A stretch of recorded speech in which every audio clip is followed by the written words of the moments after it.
Part 1. The $9 House. The hallway was narrow. That was the first thing Eli noticed, not the rain hammering the windows, not the sound of Greg's voice somewhere behind him, low and final. Just the hallway. How small it seemed now, like it had been shrinking for years, and this was the night it finished. He'd lived in this house for 4 years, since Greg moved in officially with his 2 boxes of things and his particular way of taking up space in a room. 4 years since the careful mornings began. 4 years of learning which floorboards creaked and which doors you closed slowly so they didn't make a sound. 4 years of making himself smaller than he actually was because smaller felt safer. And now he was standing at the end of that hallway with his backpack over one shoulder and his shoes already on because Greg had told him 20 minutes ago to get ready, and Eli had learned a long time ago that ready meant now, not in 5 minutes.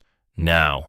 Greg Mercer was 48 years old, and he had never once in 4 years looked at Eli like he was anything other than a problem that had come with the house. "The door's open," Greg said. Just that. 4 words, no anger in them, no guilt, no hesitation.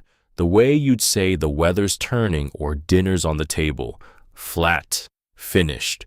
Eli looked down the hallway toward the front door. Then he looked back. His mother was standing in the kitchen doorway, still, both hands pressed against the door frame, like she needed something to hold on to.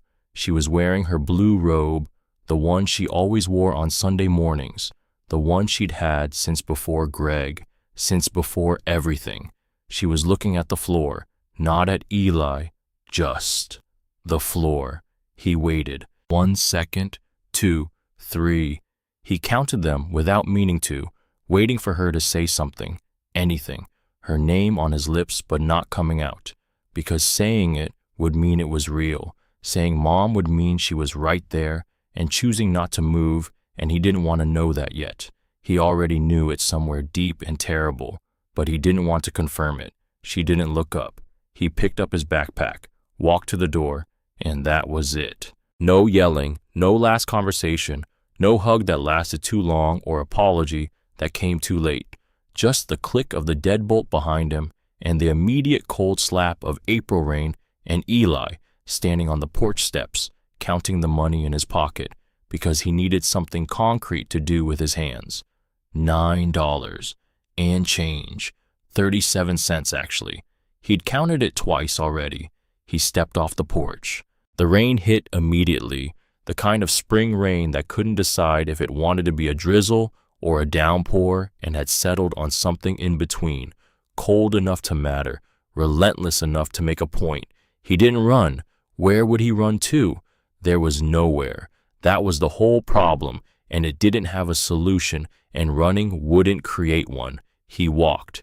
17 years old, backpack with 2 changes of clothes and a charger and a photo he'd carried since he was 10. Phone at 12%, $9.37.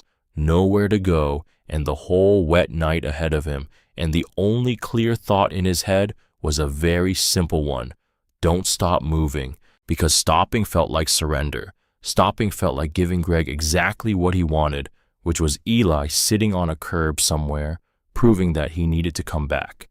Proving that all of this had been the right call.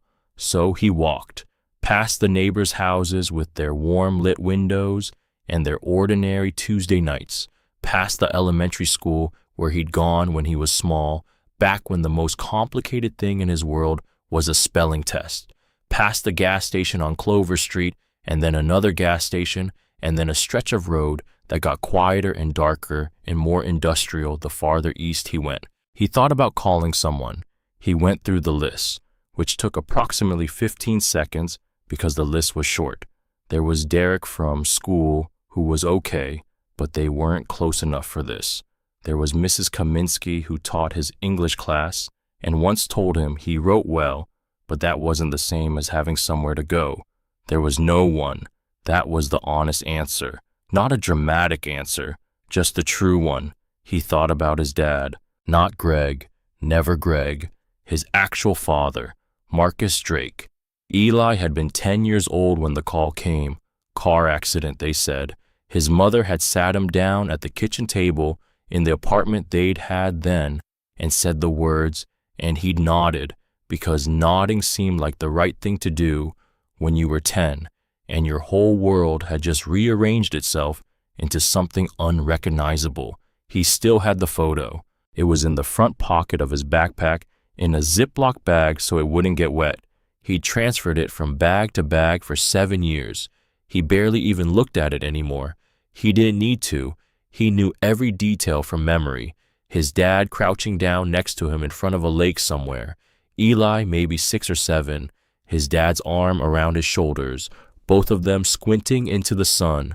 That was the only version of his dad he had, squinting into the sun. He was still walking when he hit the edge of the industrial lot, the strip of businesses out past the mechanic shops and the storage units, a late-night laundromat with one flickering bulb that buzzed on and off in a rhythm that was about to give up, a hardware store that had been closed for years with newspapers still taped inside the windows, the headlines yellowed beyond reading, and at the far edge of the lot near the dumpsters, under a light that was doing its best and failing consistently, a vehicle, not a car, not quite a truck, an RV, old, the kind of old that didn't mean vintage or charming, just old, rust eating through the side panels like something hungry had been at it for years, tires technically present but doing their job under protests, 2 windows cracked, one sealed with what looked like electrical tape and good intentions, and taped to the side, a piece of cardboard, handwritten, black marker, 2 words and a number, for sale, $10. Eli stopped. He stood there in the rain looking at it for a long moment, and then he laughed, actually laughed, out loud, because of course that was the sign. Of course when you were 17 and had $9 and nowhere to sleep, the universe offered you a broken RV for $1 more than he had. He walked toward it anyway. The man was sitting on an overturned crate around the back, early 60s maybe, work boots that had been through enough to have opinions, a jacket that had seen better decades but had committed to this one anyway. He had the look of someone who had stopped being surprised by much a long time ago and had found a kind of peace in that. He was eating from a paper bag and not doing it with any particular enthusiasm, the way you ate when food was fuel and not pleasure. He looked up at Eli. "Lot's closed," he said.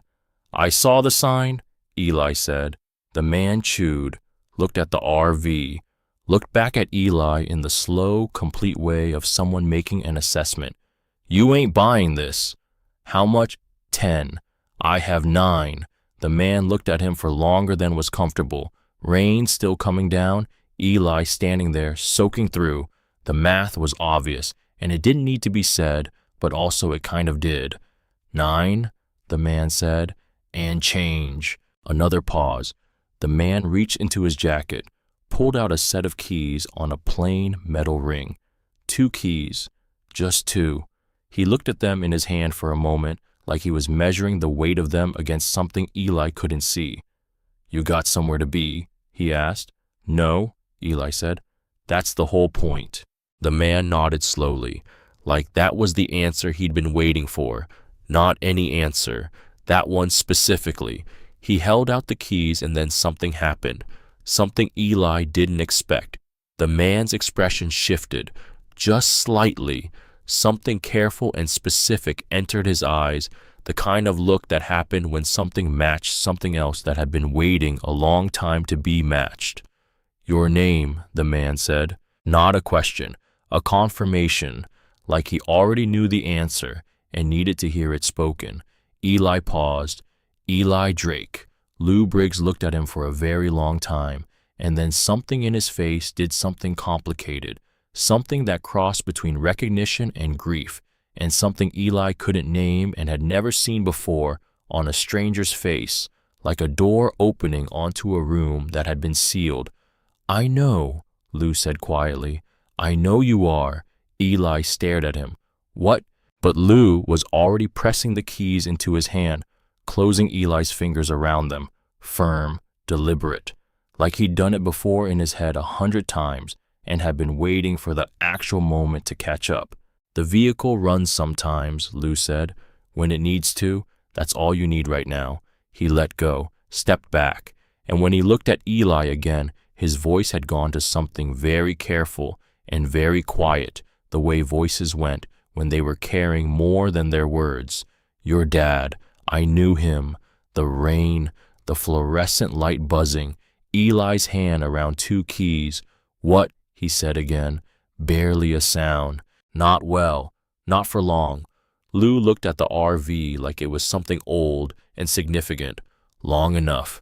He picked up his paper bag, started walking away, then stopped with his back still turned. "There's something in there. In the back. Behind the door." He paused. "He said you'd find it when you were ready. Said you'd know what to do." Another pause. Longer. The kind of pause that held weight. Said sorry he couldn't be there. And then Lou Briggs walked away into the rain, just like that. Eli stood there in the empty lot, keys in his hand, heart doing something he didn't have a word for, not breaking, not racing, something more like realigning, like tumblers in a lock finding their positions. He stood there for a full minute before he moved. The door opened with the first key. It creaked so loudly the whole lot could probably hear it. He winced and then realized it didn't matter. There was no one here, just the dumpsters and the flickering light and the rain and him. He stepped inside. The smell hit first. Dust, old fabric, something metallic underneath. Not unpleasant exactly, just sealed, like a room that hadn't breathed in a long time and had made peace with its own air. Eli stood in the entrance and let his eyes adjust. The interior was roughly what he expected. Torn bench seats along one wall, a small table bolted to the floor, with enough conviction that it had outlasted several people's willingness to remove it, cabinets with missing handles, wiring hanging from the ceiling in a couple of places, like the vehicle had started a renovation project and then gotten distracted. But then, at the back, a hallway, narrow, short, maybe 6 feet deep, but at the end of it, a door. Different from everything else in here. Metal, old, deliberately fitted, not part of the original vehicle, bolted into the frame with screws that had been put there by someone who knew what they were doing. There was no handle, just a keyhole, and around the keyhole, faint marks in the metal, scratches, the kind that happened when someone tried to force something open and didn't quite manage it, and then stopped trying and didn't come back. Eli walked toward it slowly. He stopped about a foot away. He reached out and pressed his fingers flat against the surface. Cold, solid. Nothing moved. "What are you?" he thought. "What are you hiding?" He tried the second key. It didn't fit. He stood there for a moment. Then he stepped back. Okay, not tonight. Lou had said he'd know when he was ready. And maybe he wasn't. Or maybe the second key was for something else. Or maybe he just needed to stop standing in a cold metal hallway and figure out how to get through tomorrow first. Survive first. Then worry about doors. He went back to the front, sat down on the bench seat, pulled off his wet hoodie, wrung it out over the metal floor. The rain was audible against the roof, and it couldn't get in, he noted, which was something real and useful. He pulled out the photo, held it in the dim light coming through the cracked window. "Bought a house," he said to it. "Sort of." He leaned back. The man at the gas station lot knew his name, knew his dad, said his dad said sorry. "Don't think about that right now. Don't pull on that thread at midnight when your phone is at 9% and you have no food and nowhere to be in the morning. Think about tomorrow. Think about practical things. Food, work, $9.37 and how long that lasts, which is not long, which is not long at all." He didn't sleep much, but he was dry, and that was not nothing. Morning came in gray and industrial, the kind of Ohio spring morning that looked like it had been painted by someone who'd run out of colors. Eli stepped outside at 6:30, stretched his back, looked at his phone, 7%. He walked the lot perimeter first, got his bearings the way you got your bearings in a new place, noting exits and possibilities and the things that were already there before you arrived. The mechanic's shop next door had a sign he hadn't noticed last night: Archer's Auto Repair. Open Monday to Saturday, 7 a.m. He could see lights on inside already, a bay door half up, the sound of something heavy being shifted. He stood at the edge of the lot and looked at the shop. Then he looked at his phone. 7%. Then he looked back at the shop. He walked over. The bay door was all the way up by the time he got there. Inside, someone was sliding out from under a truck on one of those low mechanics boards. Not a man, a woman, maybe late 50s, short hair going gray at the temples, wearing coveralls that had been washed enough times they'd given up trying to look new. She was wiping her hands on a rag when she noticed him standing in the entrance. She looked at him. He looked at her. "You need something," she said. "Work," he said. "Anything. I can lift clean move parts. I'm not picky." She studied him, the kind of study that went through a person rather than just over them, thorough and quick at the same time. Then she looked past him at the RV parked in the next lot, held there for a moment, looked back. "You sleeping in that thing? No point lying." "Yeah." "Since when?" "Last night." She was quiet for a moment, assessing something. "You eat?" "Not since yesterday." Sandra Archer looked at him for another few seconds. Then she tilted her head toward the back of the shop. "There's a half a pot of coffee and some granola bars on the workbench. Eat something, then come back here and I'll show you where the brooms are." She turned back to the truck. "I don't do charity," she added without looking up. "You work, you get paid. That's the deal." "That's fine," Eli said. "Don't steal anything." "I won't. Don't touch anything with a tag on it." "Okay." "Coffee's terrible." "That's fine too." She didn't say anything else. He went to find the coffee. It was terrible. It was also hot and real, and he drank 2 cups of it standing at the workbench and ate 3 granola bars and felt something close to human return to him. He spent 4 hours sweeping, stacking moving parts from one pile to another in a configuration that made sense to Sandra and none to him, and washing windows that looked like they hadn't been washed in 2 seasons. His hands hurt by the end. His shoulders ached, but the ache was from work, and that was a different kind of ache, the productive kind, the kind that said you did something. Sandra paid him at noon, 2 20s. "Back tomorrow if you want," she said. "Yeah," Eli said. "I'll be here." He went back to the RV, charged his phone from the portable bank he'd kept in his bag, made it to 32%, bought bread and peanut butter from a convenience store 2 blocks away, ate half sitting at the RV table, and saved the rest. Spent the afternoon doing what he'd been avoiding and also what he'd been unable to stop thinking about since the moment he'd sat in the wet dark with the keys in his hand. He cleaned, not because it needed to be done right now, but because his hands needed to be doing something, and because the inside of the RV felt like a space that had given up on itself, and he wanted to push back against that particular quality.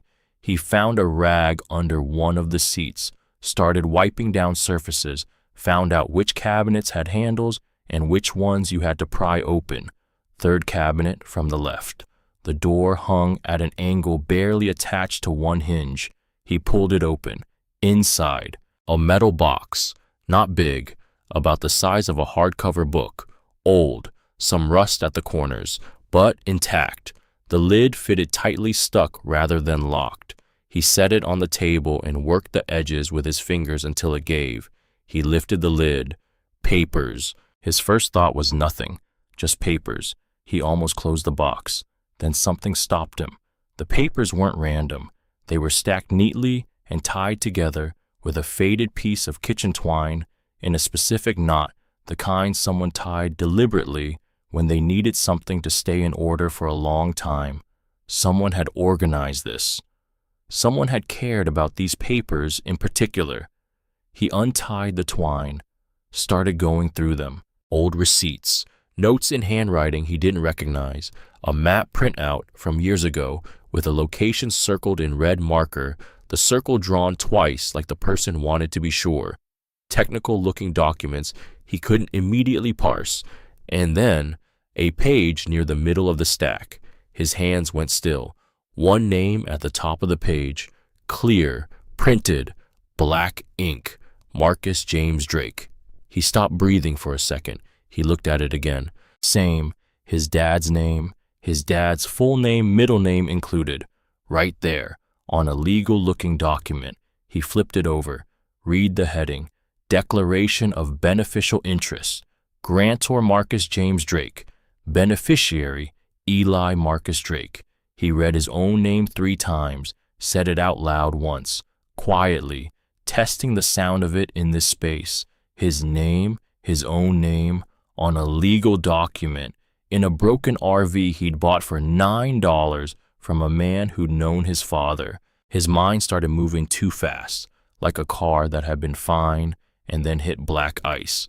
This means okay. This means his dad knew something was going to happen, knew to leave something, some kind of arrangement, some kind of what is a declaration of beneficial interest.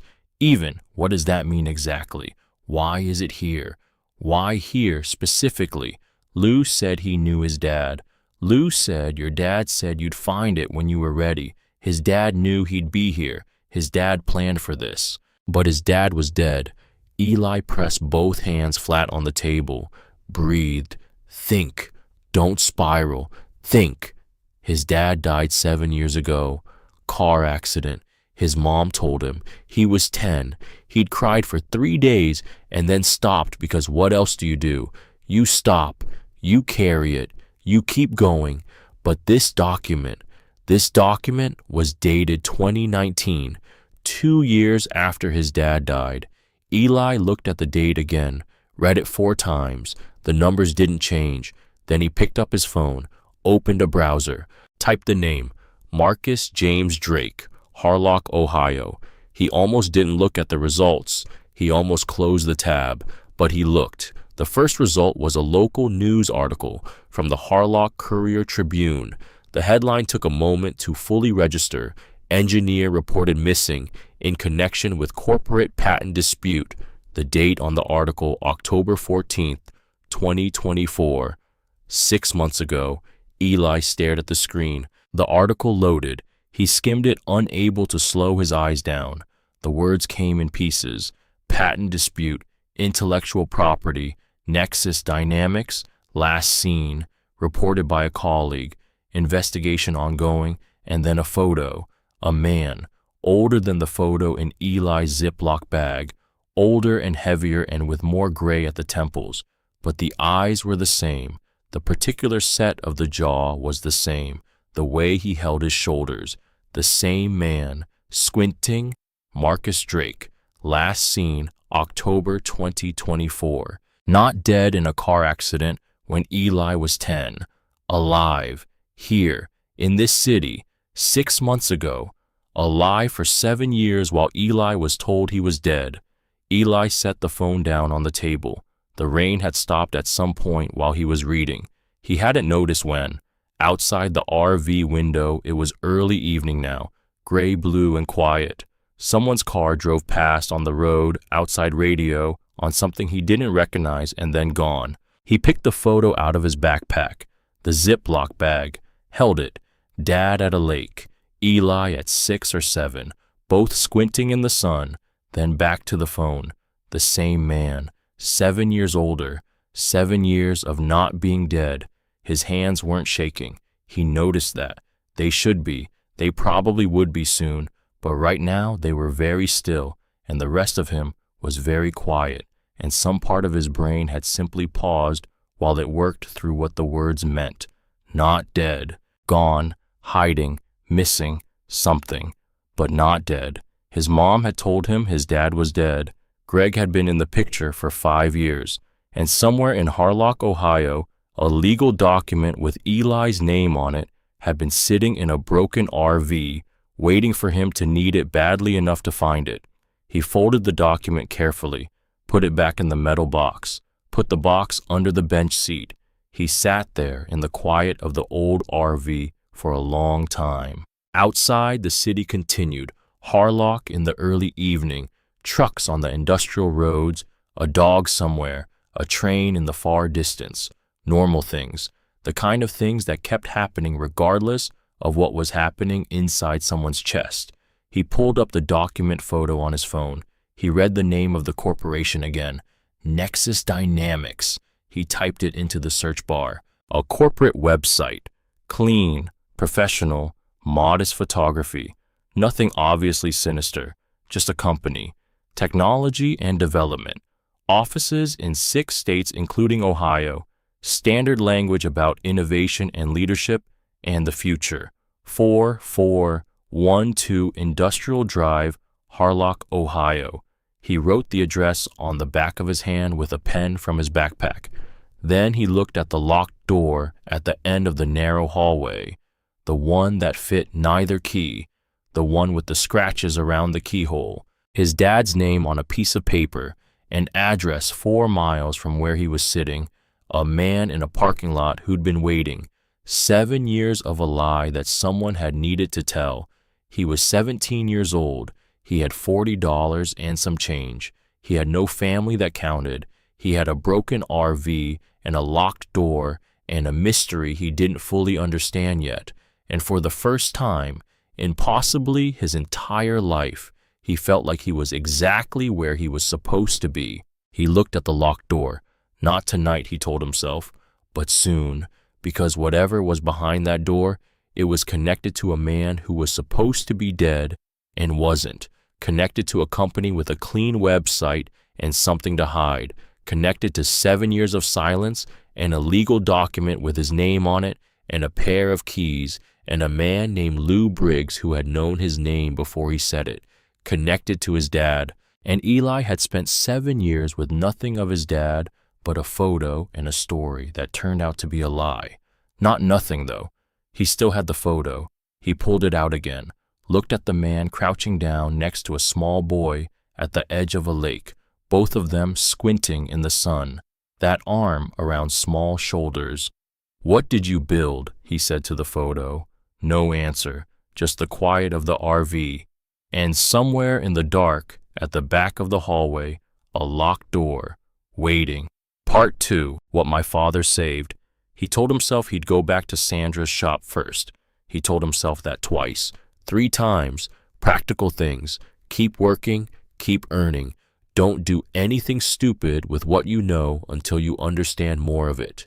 He walked straight to Nexus Dynamics, the address on the back of his hand, 4 miles east on Industrial Drive, past the mechanic shops and the storage facilities, and a stretch of road where the buildings got bigger and the fences got newer and the cameras got more obvious, the kind of road that communicated something about what was at the end of it without saying it directly. He'd been walking for 45 minutes when he saw it. Glass and steel. 6 stories, clean lines, the kind of modern that meant money had been spent recently and hadn't been regretted. A company sign above the entrance, white letters on brushed aluminum, Nexus Dynamics. Below it in smaller text, innovation, energy, future. He stood across the street, watched. Security gate at the entrance. A guard in a booth visible through the glass. People moving in and out with ID badges that they swiped without thinking about it because swiping was just what you did here. Not rushing. The normal rhythm of a company that expected to be exactly here tomorrow and the day after and the day after that. Nothing obviously wrong. Nothing that looked like a place that had stolen a man's work and then disappeared him. But then nothing like that ever looked like what it was.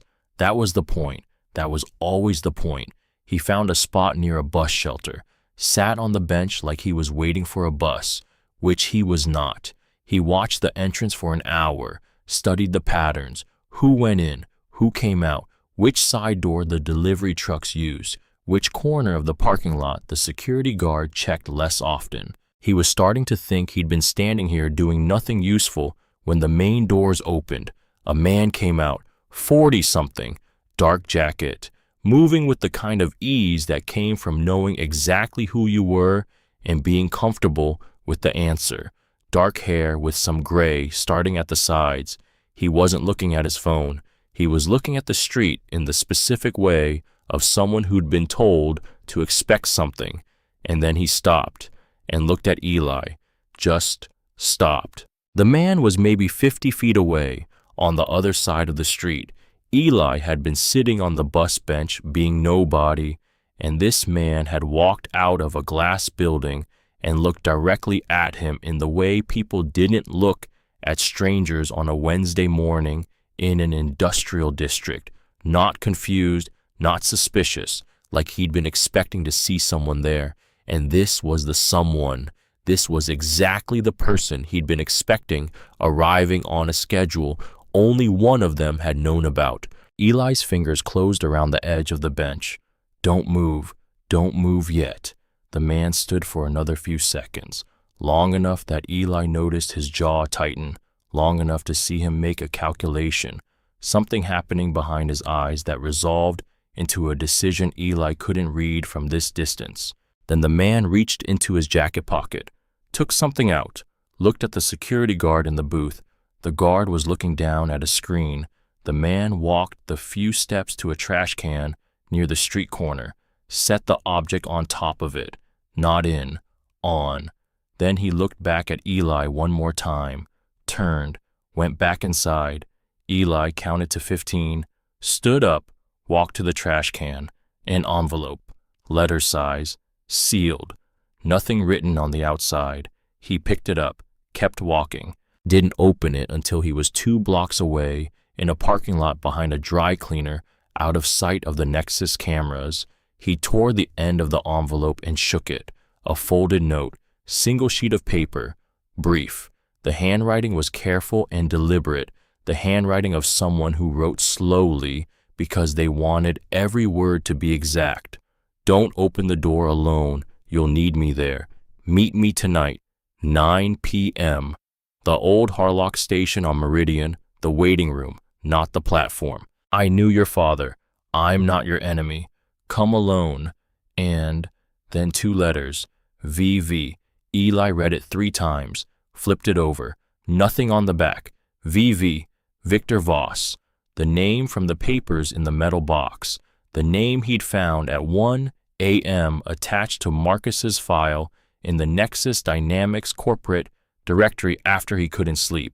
Head of Special Development, employed at Nexus for 11 years. A man his dad's age who'd looked across the street and recognized a 17-year-old he'd never met. Because I look like him, that's why.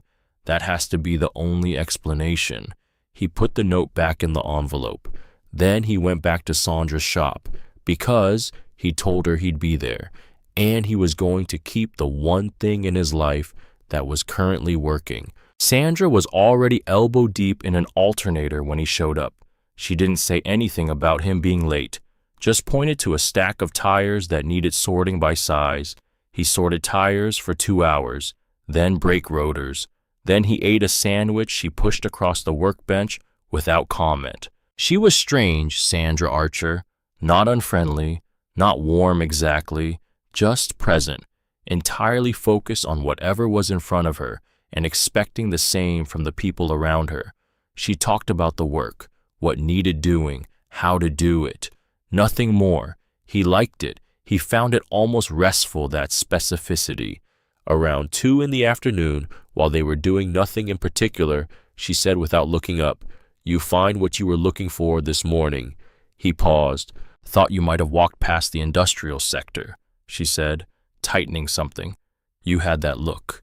What look? Like someone who made a decision before they were ready. He didn't answer that. She didn't push. He went back to the RV at 4, sat at the small table, put the 2 keys in front of him. Then he looked at the hallway, the locked door.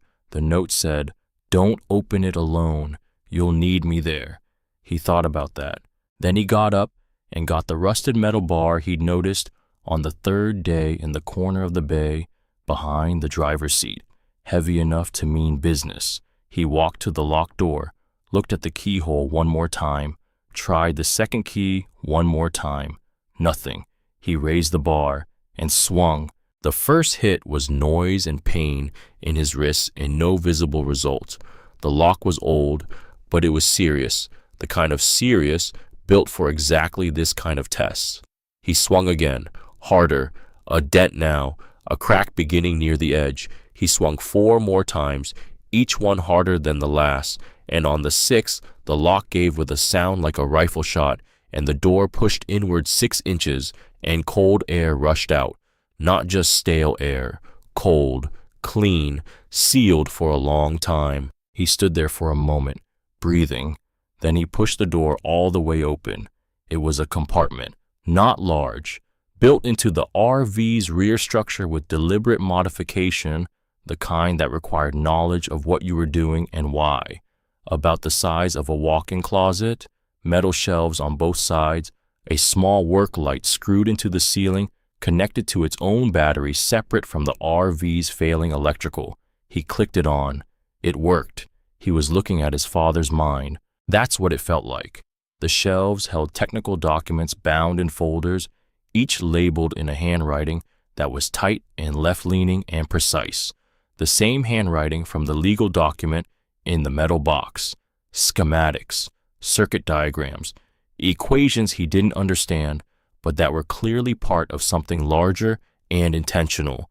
A whiteboard folded flat and wedged between shelves, equations on it in red marker, partially erased and rewritten and erased again. A corkboard on the wall, technical images, infrastructure photos, diagrams, screenshots from engineering software, the organized chaos of a working mind, but in the bottom left corner of the corkboard, off to the side, like it had been pinned there not for work but for something else entirely. A photo of Eli, 3rd grade maybe, school photo, the kind where they made you sit in front of a blue backdrop and you never knew what to do with your hands, so you just put them in your lap and hoped the photo came out okay. He looked at this photo for a long time. His dad had been in this room, had sat in here and worked on whatever he was working on, and had put his son's school photo in the corner of his corkboard, in this hidden compartment, in this broken RV parked in a lot in Harlock, Ohio. He made himself keep moving. On the lowest shelf, a lock case, small, metal, different from everything else. He broke it open with the bar. Inside a device, roughly the size of a thick paperback book, custom built, that was immediately obvious, not like anything commercial, dense with components he couldn't name, finished on the outside in black polymer, fitted with one port he didn't recognize, and, next to the device, a hard drive, external, connected to a small adapter, a sticky note on the side. For E. Just that. For E. He sat down on the floor of the compartment, on his father's floor, in his father's space. He had his phone. He had the adapter. He sat there for a full minute before he connected them. The drive appeared on his phone's file browser. One folder. Inside the folder, 7 video files. No titles, just numbers, 1 through 7. He opened the first one. The image loaded, and his father's face appeared on his screen, and something in Eli's chest compressed into a weight he'd been carrying for 7 years and hadn't known it. Older than the photo, of course older, 7 years older than the lake photo, but the same eyes, the same jaw, sitting in front of what looked like a plain wall somewhere close to the camera, speaking low. Eli. Marcus Drake looked directly at the lens, not past it, at it, the way you looked at someone's eyes when you needed them to understand what you were saying. I don't know if you're watching this at 11 or 20 or somewhere in between. I don't know how long it's going to take for everything to work out the way I need it to. A pause. He looked down for a moment and then back up. You started middle school this year. I know that because I counted. He said it simply, like it was just a fact. I know that because I counted. I drove past your school. I'm not going to tell you when. I just want you to know that I did. And you looked okay. You looked like yourself. He pressed his lips together. That's all I needed to see. The video ended. 43 seconds. Eli sat very still. He opened the second one. Hey! His dad's face. Same wall. Different shirt. Different light. A year later. Happy birthday. 12. He looked briefly off screen at something. I bought a cake, which is maybe the stupidest thing I've done in a while. I genuinely don't know why I did that. You're not here to eat it. A small exhale. I'll tell you something that might sound strange. I've been working on something. Every single day. I'm doing it for a lot of reasons, but mostly... He stopped. Started again.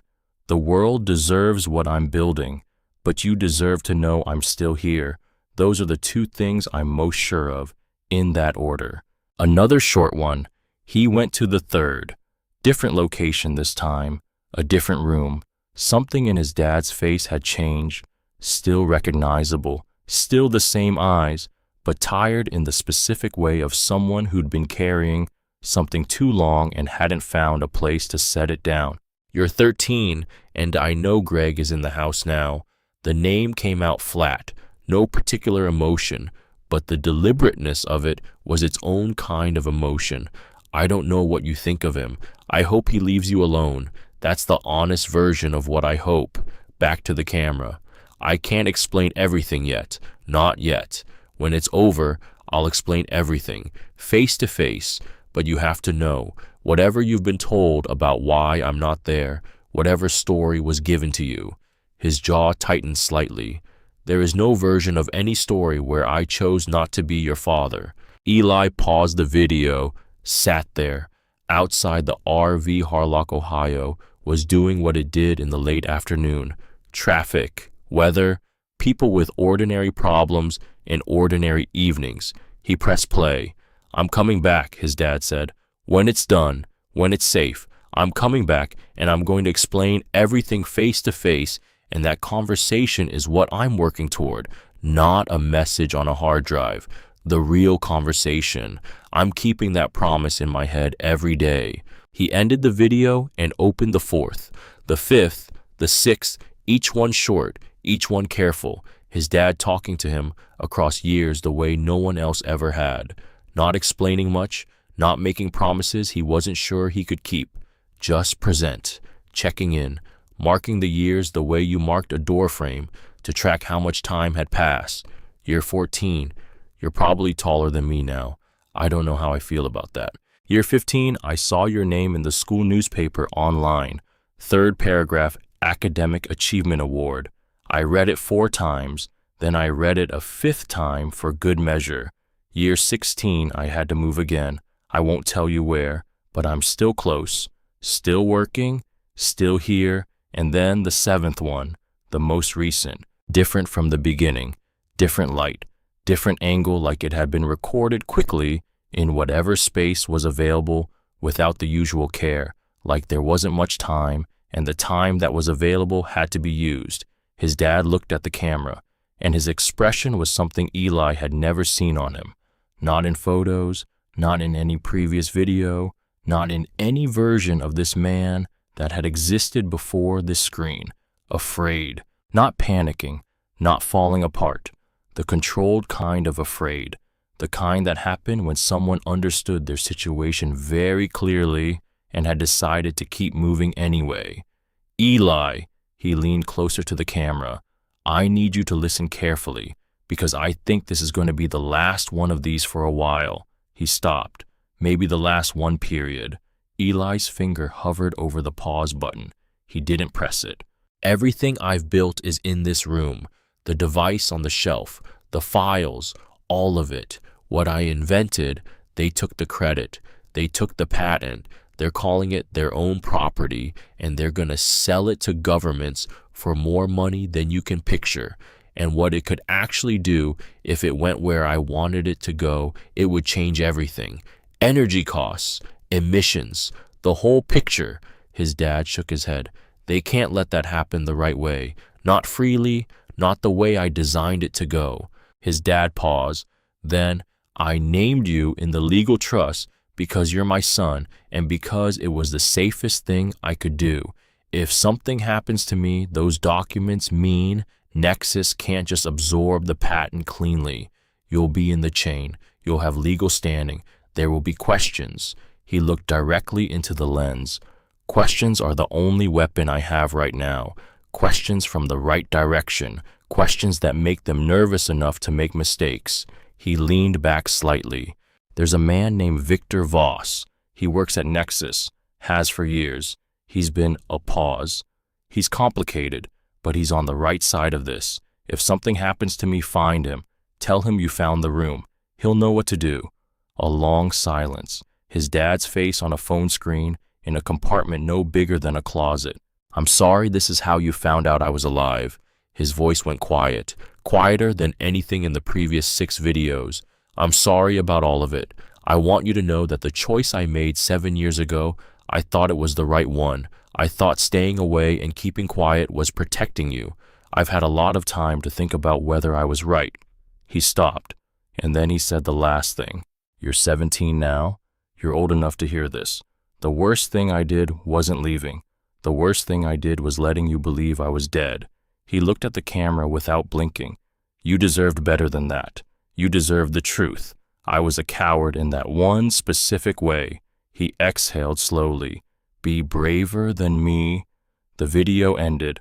The folder had nothing after 7. Eli sat on the floor of his father's hidden room. He didn't cry. He wanted to. He could feel it there somewhere deep and tight. The 7 years of grief that had turned out to be about a man who was alive. The years of carrying that photo in a Ziploc bag because it was the only thing left. The 3 days of crying when he was 10, and then the managed stopping, because what else could you do? You stopped, you carried it, you kept going. He didn't cry. He just sat there with the light on and his dad's school photo of him in the corner of a corkboard and 7 videos in a folder on a hard drive, and the weight of all of it settling into him slowly, until a sound from outside the RV made him raise his head. Footsteps on the metal steps. He was out of the compartment and standing in the hallway in seconds, the metal bar in his hand, heart running hard. The door opened. Diane Drake stood on the steps. His mother, still in her good coat, the blue one she wore to work. Her hair was damp from outside. She was holding her purse with both hands, and she looked at him, and her face did something complicated, something that was trying to hold itself together and not quite managing it. How did you find, he started. I've known about this place for 4 years, she said. Her voice was different. Something had been stripped from it, the careful flatness she'd worn for so long. Greg showed it to me once. He thought I didn't understand what he was showing me. She paused. I did. Eli didn't move. She looked at the open compartment behind him. You found the room, she said. Yes. Her eyes went briefly to the metal bar in his hand, then back to his face. I need to tell you some things, she said, and I need you to let me get through them. He lowered the bar. She came inside. She sat on the bench seat because her legs had apparently stopped cooperating.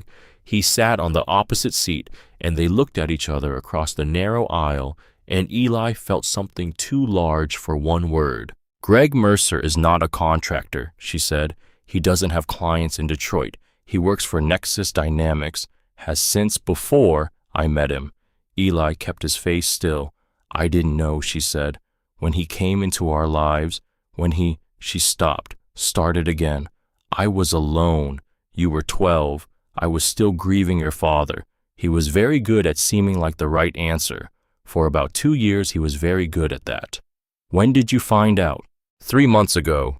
She looked at her hands. I found a phone, his second phone. I wasn't looking for anything. I was looking for the Bluetooth speaker, and I found a phone I'd never seen.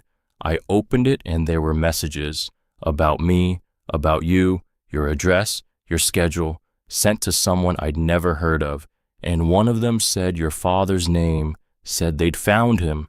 Eli's jaw tightened. I confronted him, she said, that same night, And he didn't deny it. He explained it very calmly, like he was explaining a job to someone who needed to understand the structure.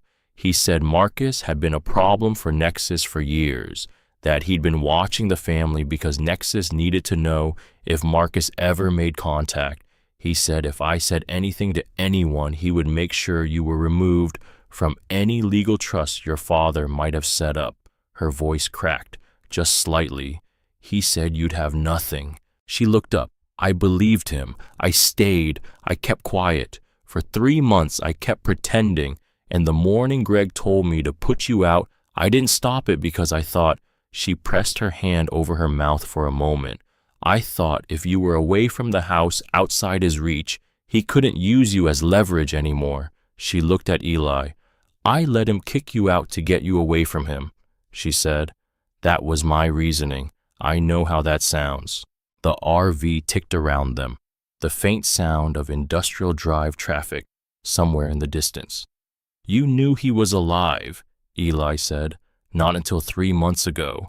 But when you found out, I was terrified. She said it quietly. I know that's not enough. I know it doesn't cover the 3 months or the night you walked out. I know exactly what it doesn't cover. Her hands pressed together in her lap. I'm not here asking you to forgive me. I'm here because I think you're in danger, and because I finally decided that being terrified isn't a good enough reason anymore. He looked at his mother. At this woman he'd known his whole life, and apparently not known at all. At the careful, flat expression she'd worn for years that now made a different kind of sense. At the hands that were shaking slightly, the way hands shook when someone had been holding something very heavy for too long. Dad died 6 months ago, Eli said. October. There was a news article. She looked at him. He looked at her. They both understood what that meant without saying it, because saying it would make it true in a different way. He stood up. Where's Greg now? Home. He thinks I went to Marcia's for dinner. She looked at the time on her phone. I have 2 hours. You can't go back. I know. I mean it. I know, she said again, firmer. I have a sister in Columbus. I'm going tonight. I'm not going back to that house. She looked at him. I needed to see you first. I needed to say. She stopped. I'm sorry for the morning, for everything I let happen, for all of it. Her voice stayed steady, barely. You're my son. You were always my son first. I got that wrong. Eli stood in the small aisle of the RV. He looked at the open compartment behind him, the hard drive with 7 videos, his dad counting years on a camera, his mom across from him with shaking hands and terrible choices and 7 years of wrong decisions. He was 17 years old, and he was tired in a way that had nothing to do with sleep. He sat back down. Tell me everything you know about Greg and Nexus, he said. She told him. 40 minutes. The things she'd found on the second phone. Names, details she'd memorized because some part of her had known she'd need them. An address for a Nexus contact written on a piece of paper she'd kept in her wallet for 3 months, not knowing why, just knowing. He took the paper, looked at it, a name he didn't recognize, but Victor Voss's note was in his pocket, and there were still 2 hours until 9. When she stood to leave, she stopped at the door, her back still to him. There's one more thing, she said. Your father had a brother, half-brother, same father, different mothers. They grew up apart. I met him once, about 8 years ago. Eli waited. She turned around. His name is Victor, she said. He stared at her. He goes by Voss, she said. His mother's name. He and Marcus weren't close. Too much distance between them growing up. But Marcus trusted him. He said if something ever happened. She stopped. He said Victor would know what to do. She walked down the steps. He listened to her footsteps on the pavement, getting smaller, getting gone. He sat with what she'd said. VV, not just someone who worked at Nexus, his uncle, his father's brother, who had looked at him across the street and recognized something, and left a note that said, I'm not your enemy. He looked at the hard drive, at the device, then at his phone. 8:47, 13 minutes. He grabbed his jacket, put the hard drive in his inside pocket, put the legal documents in the other pocket, left the device in the compartment, and closed the door as best he could, stepped outside. The night was cold and still, the lot quiet. Sandra's shop dark and locked, the flickering light above the dumpsters still doing its uncertain best. He started walking. The old Harlock station was a building that had stopped being a station 20 years ago and had been deciding what to be since. The side entrance to the old waiting room was unlocked. He pushed through it at 8:59. Old benches, old wooden floors, a ceiling that had been high and dignified once, one bulb overhead barely enough, and a man standing near the window. Victor Voss turned when Eli came through the door. For a moment, neither of them spoke. He was looking at a version of his father's face, older, different in the ways half-siblings were different, but the eyes, the jaw, something in the set of the shoulders. "You look like him," Victor said. "So I've been told. She came to see you. How did you know?" "Because I called her. After I saw you outside." He paused. "She needed to tell you herself, not me." Eli looked at this man, his uncle, his father's brother, a man he'd never known existed. "Start from the beginning," Eli said, and Victor Voss sat down on a bench in the old waiting room and started. Part 3. What he left me. Victor Voss talked for a long time. He sat on the old waiting room bench with his elbows on his knees, and he talked in the careful way of a man who had been holding something for too long and had finally found the right person to give it to. He talked about growing up with a last name that wasn't Drake, about a father they'd shared who hadn't been around for either of them in the ways that mattered, about the first time he'd met Marcus, both adults already both shaped into who they were, the meeting awkward and tentative and leading nowhere for another 2 years, two men who had the same father and nothing else in common, yet figuring out if there was a version of this that worked. "We weren't close at first," Victor said. "Different lives, different cities, different everything." He looked at his hands. "But he called me in 2018, said he needed someone he could trust inside Nexus, someone who could watch what was happening to his work and tell him when it got bad enough to act." Eli was quiet, listening. "It was already bad," Victor said. "By the time he called me, they'd been building the case to take the patent for 2 years. Marcus had an attorney, evidence. He was about to go public." A pause. "And then Nexus made it very clear, very quietly, that going public would create problems for the people around him. Me specifically," Eli said. "You, your mother, anyone connected to him." Victor looked at him. Not a direct threat. They were smarter than that. Just a weight on the scale. The message was, you have a son. Think carefully about what going public costs. Eli thought about year 3 on the hard drive, his dad's tired eyes, the deliberate way he'd said Greg is in the house now. "He didn't disappear to save himself," Eli said. "No," Victor's voice was even. "He disappeared to make you a less useful target. If you thought he was dead, you were just a kid who'd lost his father. Not leverage, not a name attached to a patent dispute." He looked at Eli directly. "He thought you'd be safer as an orphan than as the son of a man Nexus wanted silence." The old waiting room held its silence around them. One flickering bulb, 7 years of a wrong decision made for the right reason. "He kept videos," Eli said. "I know." "Did you?" "He told me about them." Victor looked briefly at the floor. "He said he recorded them instead of contacting you because contacting you created a trail. Risk. He said if he could just mark the years, leave something behind in case." He stopped. He always said in case, like it wasn't inevitable.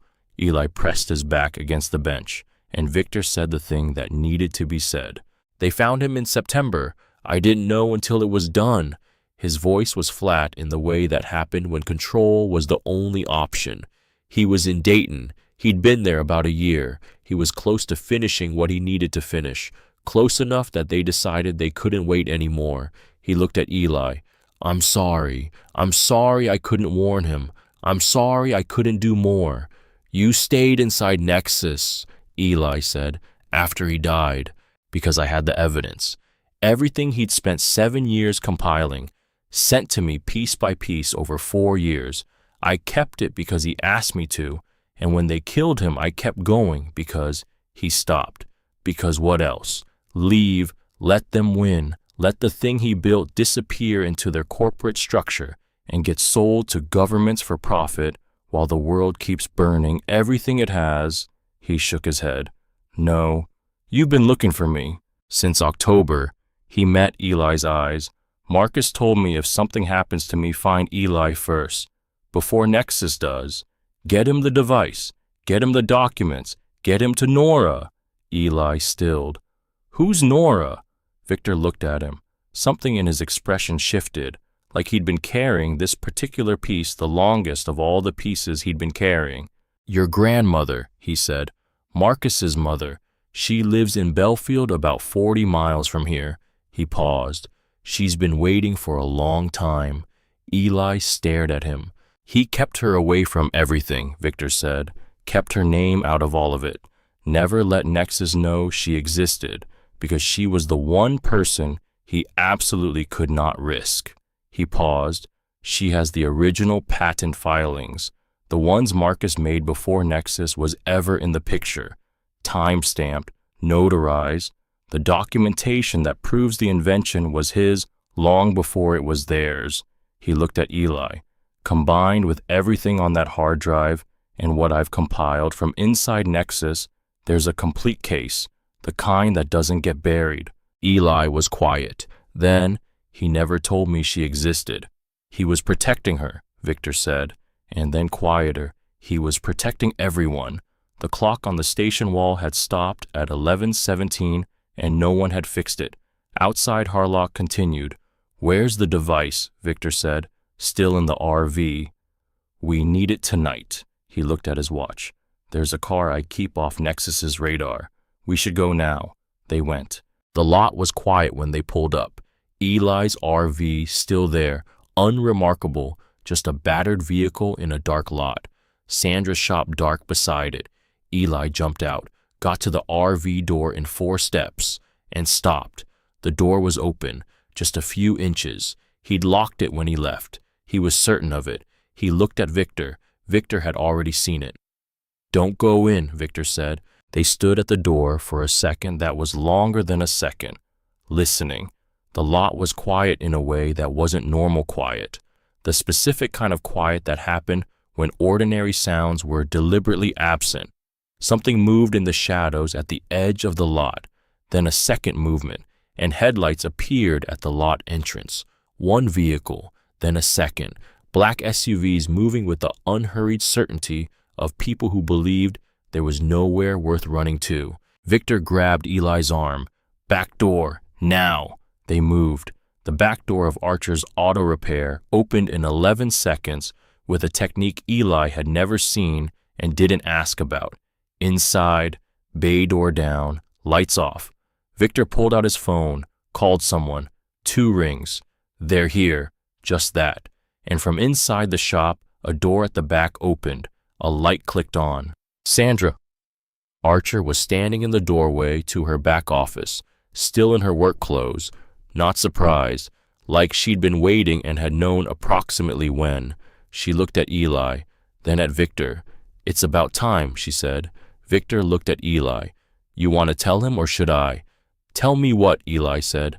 Sandra turned back to her workbench, picked up a rag, put it down again, the motion of someone who needed a moment before a thing. I've known your father since 1997, she said. We worked at the same lab. He was 22, I was 30. He was the most frustrating person I'd ever worked with because he was always right about things and he didn't even know he was doing it, just thinking out loud and being correct. She turned around. He called me the day you came home from the hospital, she said there was this small person and he had absolutely no idea what to do with it. With you. Something moved in her face, quieter than a smile. I told him just be there. That's the whole job. Just be there. Eli looked at her, at this woman who'd given him work without questions, and coffee without comment, and $40 for 4 hours of sweeping, who'd looked at the RV his first morning and known exactly what it was. You were waiting for me, he said. Marcus called me, she said. 2 weeks before She stopped. He said he thought things were coming to a head, one way or another. He said he needed me to watch the lot in case you ended up there, in case you needed a place and found the RV the way he hoped you would. She looked at Eli steadily. He said you'd come looking for something that wouldn't make sense yet. He said to give you work and space and not push. He said you'd figure it out when you were ready. She paused. He said you were stubborn and careful, and that those were both good things. Eli said nothing for a moment. I've been checking the lot every day for 6 months, Sandra said. You showed up on day 173. Outside through the wall, they could hear movement. The SUVs in the lot, doors opening, footsteps, methodical, professional, the sound of people doing a thorough job. Victor was on his phone. Sandra opened a workbench drawer, pulled out a key, tossed it to Eli. Back storage, she said. Far wall, behind the coolant. He went. Metal shelving, supplies arranged by type and frequency of use. He moved 2 jugs of coolant aside, and behind them, flat against the wall, was a metal box, smaller than the one in the RV. He used the key. Inside documents, printed and stamped and stacked with the organization of someone who'd been organizing things carefully for years, knowing exactly what they were and why they needed to survive. On top, a handwritten note for Eli. Take these to Nora. She'll know what to do with them. His dad's handwriting, tight and left-leaning and precise. He stood in the storage room with his eyes closed for 3 seconds. Then he grabbed everything and went back. Victor had his device connected to his phone. Sandra was watching the back of the lot through a gap in the bay door. Her body language was calm, in the specific way of someone who'd been in difficult situations before and had stopped being surprised by their arrival. 3 of them, she said, checking the RV. The device is still in there, Victor said. I know. She paused. I have a copy. Victor looked at her. Marcus made me a backup 3 years ago, she said. Last time I saw him in person, said if anything happened to the original, don't lose the backup. She reached into her jacket pocket and produced a small drive, identical to the one in the RV compartment. I've been carrying this for 3 years. Victor looked at the drive, then at Eli. We have everything we need, he said. We don't need them to not find the device. Then what do we need? Eli said. 1 night, Victor said.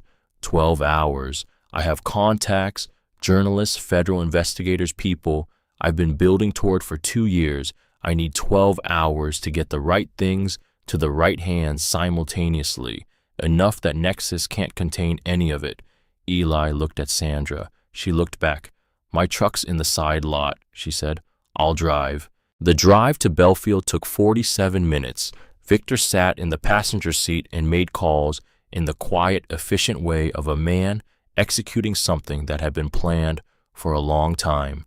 Eli sat in the back with the documents in his lap and watched Harlock become smaller and disappear and become the dark highway and then the smaller towns that came before Belfield. He was going to meet his grandmother.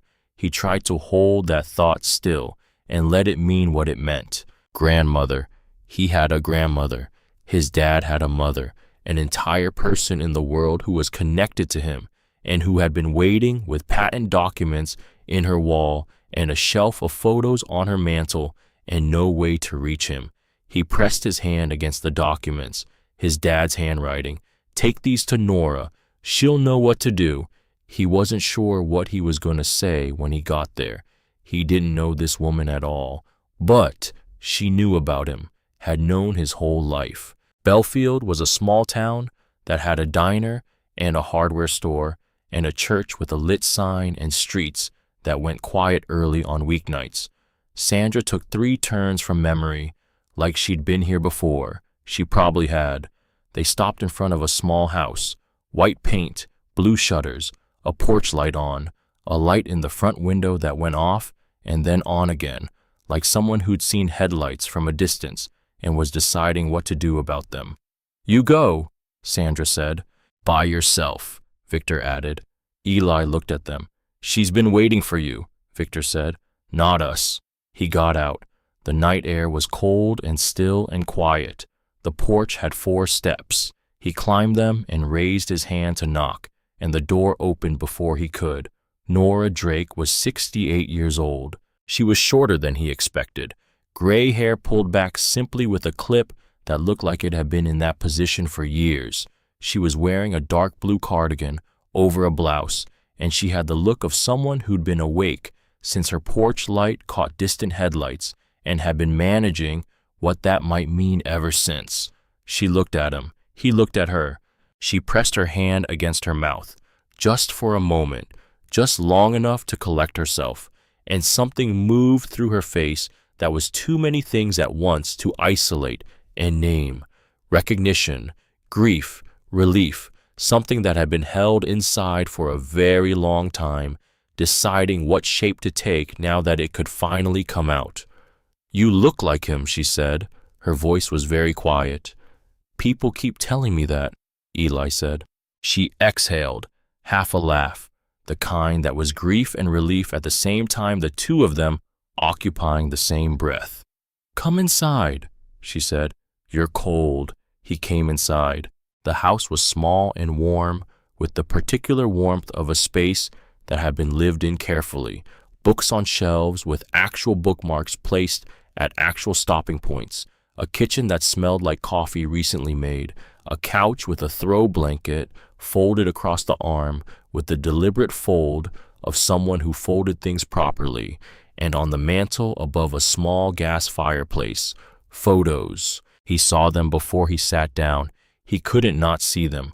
An entire shelf of them. His dad at various ages, young in a way Eli had never seen him, in school growing up, becoming the person he'd become. One of his dad at a lake with the sun in his eyes, older 40 maybe, laughing at something outside the frame. His dad and a woman, Diane, younger than Eli, had ever known her, her head thrown back, laughing. His dad and a baby. That one stopped him. He walked to the mantel. The baby was very small, held against his dad's chest with both arms like something precious and slightly overwhelming. His dad was looking down at the baby with an expression that was trying very hard to be calm about what was happening and not quite managing it. Eli in his first days. He picked up the photo. "He sent me everything," Nora said from behind him. "Every photo he could over the years, through intermediaries. Nothing that could be traced back to here." She paused. "I have albums, actual albums, if you ever want to see them." He turned around. She was standing a few feet away with 2 mugs and the careful expression of someone who had rehearsed this moment 10,000 times in 10,000 variations and still didn't entirely know what to do now that it was actually here. He took the mug, sat down. She sat across from him. For a moment they just looked at each other, a grandmother and a grandson who had never been in the same room before. "He told me about you," he said. "What did he tell you?" "Not much, just that you had the documents, that you'd know what to do." She nodded slowly. "I have them, 7 years. Original patent filings notarized and time-stamped. Independent legal confirmation of the invention before Nexus was ever part of the picture." She looked at her hands around the mug. "I've moved them 3 times because Marcus asked me to. I've never told anyone where they were. Not even Victor. Not even Victor." She glanced briefly toward the window. "Marcus said the fewer people who had the full picture, the safer each piece was. He was right about the strategy." "He was right about a lot of things," Eli said. She looked at him. "He was wrong about one." He waited. "He thought keeping away from you was kindness," she said. "I told him, the 2nd year. I said, Marcus, there is no version of this where a child benefits from believing his father is dead. He said he'd fix it when it was over. He always said when it was over. She looked at the mantel, at the photo of the baby being held by an overwhelmed new father. He was still planning to fix it when they found him. The gas fireplace hummed steadily. Outside, probably Victor was making calls. "I'm sorry," she said. "For all of it? You didn't do anything wrong. I stayed away when I could have." She stopped. "I made choices because Marcus asked me to, and I trusted his judgment even when I disagreed with it. I'm not going to pretend those choices don't have weight." Eli looked at this woman, who shared his father's eyes, or rather, who had given them to his father and then to him through the mathematics of inheritance, who'd had a shelf of his photos for 7 years, who'd been sitting in a house in a small town in Ohio with patent documents behind a panel in the wall, keeping faith with a son who'd asked her to wait and had then not come back. "Can I ask you something?" he said. "Yes." "What was he like when he was young?" She was quiet for a moment, not the silence of not knowing, the silence of choosing where to start. "Stubborn," she said, "endlessly curious. He would take things apart to understand how they worked, and sometimes he couldn't get them back together, and he'd be furious at himself, not because he'd broken something, but because the mechanism hadn't shown him its secret yet." She almost smiled, something around the edges of it. "He used to say that understanding how something worked was more important than having it work, that if you understood a thing well enough, working was just the next step." She looked at her hands. He said. She stopped. "Sometimes the worst things hide the best opportunities," she said. Eli looked up. She looked at him. "He used to say that," she said. He nodded slowly. "I know." They looked at each other, with a shelf of photos between them and 7 years of distance and a man neither of them had been allowed to keep. "He talked about you all the time," Nora said softly. "When he could call me safely, maybe twice a year, sometimes 3 times, he always talked about you. He said," her voice went quiet, "he said you were going to be better than him, smarter, more careful. He said you had his brain, but your mother's sense, and that was a better combination than either of them alone." Eli pressed his lips together. "He said you deserved better than what was happening," she said. "He said that every single time." The fire hummed. He sat with a woman he'd just met who had known him his whole life, and the thing he'd been holding in since the first video finally quietly, without drama or collapse, let go. He didn't make much sound, but she noticed immediately. She moved to the couch without ceremony and sat next to him and put her hand on his arm, the way that certain people knew how to do, the steady, simple weight of a hand saying, "I'm here, and this is real, and you are not alone in this room." He let it. He didn't say anything. She didn't either. They sat in the warm, small house, while outside 40 miles away in Harlock, his uncle made calls that would take down a corporation, and somewhere in the side lot, a mechanic who'd been keeping a promise for 6 months sat in her truck waiting for it to be over. Eventually, Eli straightened. "The documents," he said. "Yes." She stood, went to the wall behind the bookshelf, a small panel he would never have noticed. She opened it and pulled out an envelope, thick with papers sealed with tape. He took it, added it to the stack from Sandra's storage room, looked at Victor through the window. Victor was watching, waiting. Eli nodded once. Victor raised his phone, went back to his call. The upload took 4 hours. Victor's contacts, a federal investigative journalist in Cincinnati he'd spent 3 years building toward, an attorney general's office contact who'd been waiting for exactly this kind of documentation, 2 independent journalists with verified track records and clean reputations, a private legal firm in Columbus that specialized in corporate intellectual property fraud and had agreed to take the case the moment they saw the summary. To each of them, the hard drive, the patent documents, the declaration of beneficial interest, Victor's own compiled documentation from inside Nexus, 2 years of records, internal communications correspondence, Everything he'd spent his time at the company quietly gathering with the patience of someone who understood that evidence had to be complete before it was useful. The full picture, all at once. 12 simultaneous recipients. At 4:17 a.m., it was done. Victor set his phone down on Nora's kitchen table. Sandra poured coffee for everyone. They sat there for a moment, the four of them, the light above Nora's kitchen table steady and warm. "Now we wait," Victor said. They didn't wait long. By 8 the next morning, news notifications were arriving on Eli's fully charged phone. The federal investigation announcement came first, lean and official, then the corporate statement from Nexus Dynamics, brief and lawyered and already clearly in retreat. By noon, Greg Mercer had been picked up at the house in Harlock. By evening, the story had moved nationally. A stolen patent, a dead engineer, a 17-year-old named as legal beneficiary, an entire company's technology division under federal scrutiny. He read the articles in Nora's kitchen. She read them over his shoulder. "He built something," she said quietly. "Yeah," Eli said. "It's going to matter."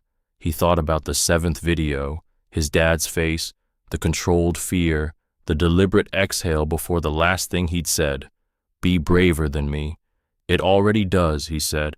He went back to Harlock the next day. Sandra drove him. They parked in the lot and sat for a moment. The RV was still there. The lot around it was mostly unchanged. A few pieces of police tape near the dumpsters, where the SUVs had been already working, loose in the wind. "You don't have to keep sleeping in that thing," Sandra said. "I know. I have a spare room." He looked at her. "Your dad asked me," she said simply, "to look out for you. He didn't specify the form that took." She looked at the RV. "I think he'd be fine with a spare room." He thought about it. "Can I have a day first?" he said. She nodded. "I'll be inside." He got out, walked to the RV, opened the door. The compartment was still open. The Nexus people had taken the device when they'd searched. They'd gotten the original and didn't know about the backup. They'd searched the RV thoroughly and left empty-handed and didn't know it yet. He thought about that for a moment. The most expensive mistake a corporation could make, taking the original when the copy was the one that mattered. He stood in the small hallway. He looked at the empty shelf, at the corkboard still on the wall, the technical photos still pinned, and in the bottom left corner, his 3rd grade school photo, a kid with his hands in his lap and no idea what to do with them in front of a blue backdrop. He unpinned it, looked at it, then he reached into his backpack, found the Ziploc bag, took out the lake photo, his dad crouching next to a small Eli, both of them squinting in the sun. He put them both back in the Ziploc bag together. For a long moment, he just stood in the RV, in the $9 house, in the rusted, broken vehicle that no one had wanted and that had held everything. His dad's work, his dad's voice, 7 years of watching from a distance and marking the years and buying cakes for birthdays no one else knew he was observing. A legal document with his name on it, a locked door built into an old vehicle because some things were too important to leave out in the world where anyone could get at them. He thought about the first night, sitting on the bench seat with his wet hoodie and $9 and a photo in a Ziploc bag and nowhere to go, and the very simple instruction he'd given himself. Don't stop moving. He looked at the corkboard, at the empty shelf, at the space his father had worked in and thought in and built something in that was going to change how energy moved through the world. Not because corporations allowed it, because a 17-year-old had found a locked door in a broken RV and hadn't looked away. He sat down on the floor of the compartment, cross-legged, pulled out the Ziploc bag, looked at both photos. "You built something," he said. The RV was quiet. "It's going to matter." And then, "I know you were watching." He sat there for a while, just him and the light from the small compartment window, the sound of industrial drive somewhere in the distance, the ordinary sounds of a city that kept going regardless. Then he stood. He put the photos back in his backpack, took one last look at the corkboard, walked to the front of the RV, looked at the bench seat where he'd slept his first night, where he'd sat in wet clothes with nothing, and found out that nothing sometimes had everything inside it, that the things people wrote off and drove past and sold for $9 sometimes contained more than everything a corporation could protect. He stepped out of the RV. Sandra was visible through the shop window, back at work, hands on an engine. The lot was normal.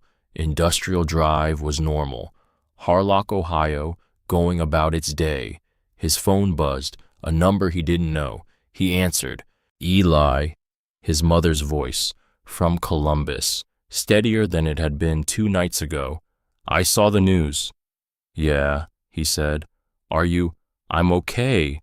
A pause on her end. I talked to Victor, she said. He explained some things. She stopped. I'm going to need some time to put things in the right order. Me too, he said. When you're ready, she said carefully. I'd like to see you.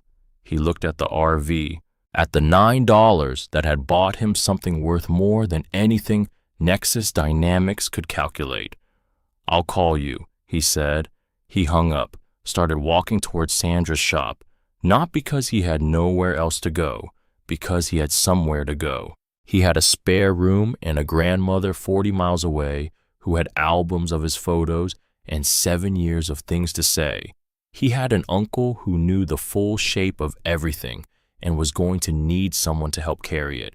He had a mother who had made terrible choices for complicated reasons and who was somewhere in Columbus trying to figure out how to be different. He had Sandra, he had Nora, he had the photos in his backpack. He had 7 videos on a hard drive. He had the voice of a man he'd thought he'd lost saying, "Be braver than me." He'd been 17 for 4 months. He had a long way to go, but not alone, not anymore. He pushed through the shop door. Sandra looked up from the engine she was working on. Still got that spare room, he said. She looked at him for a moment. Then she turned back to the engine. Go put your bag somewhere that's not a backpack, she said. I'll find you a drawer. He almost smiled, went inside.